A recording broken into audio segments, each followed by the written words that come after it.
At the beginning of the week when I made the first fish video, I had a question about a couple of Plecostomuses. Sorry, that word is just hard to say. That's why we commonly say plecos, not the full name. Anyways, if you're new and you're just getting into fish, the thing to know about common plecos is they get to be pretty big.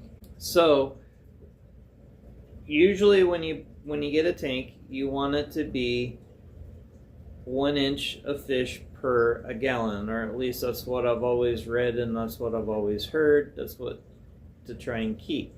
Plecos will actually, common plecos will actually get bigger than the tank.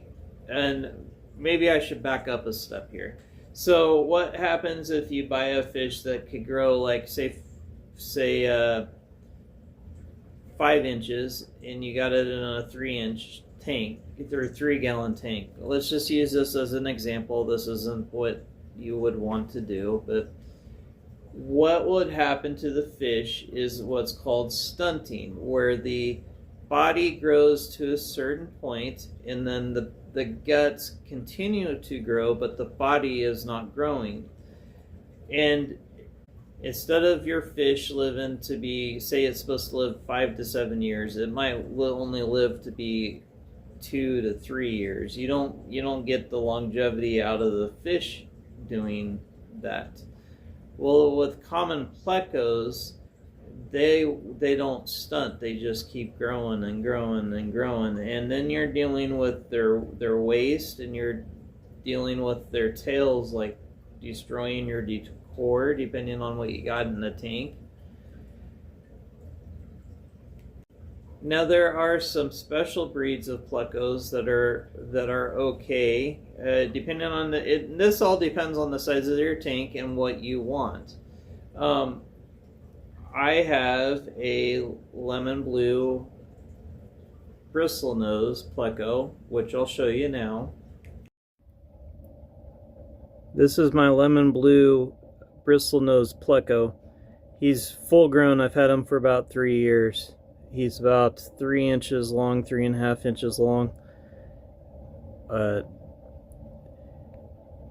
Bristlenoses work pretty well with cichlids.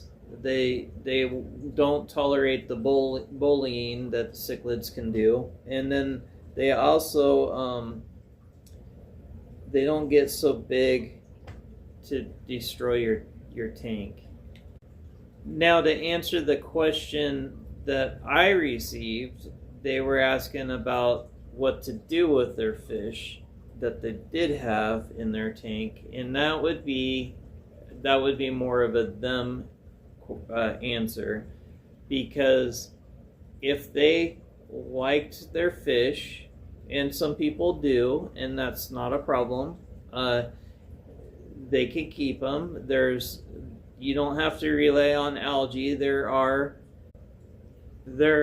algae discs, which I'll show you what some I have, because I do feed my algae eater, my bristlenose, 1 disc a week. The other thing you can do too is you can try and find someone that will buy them, because there are some people that have huge tanks and they need those algae eaters, but they are also few and far between, because not everybody has a big tank. So it's kind of I don't want to say a niche market, but it's kind of, you just got to find the right buyer at the right time kind of a thing. But there is that route too. I am just basing this all off of my experience. Well, I think that pretty well covers it for tonight, so I'm going to end the video here and have a great night.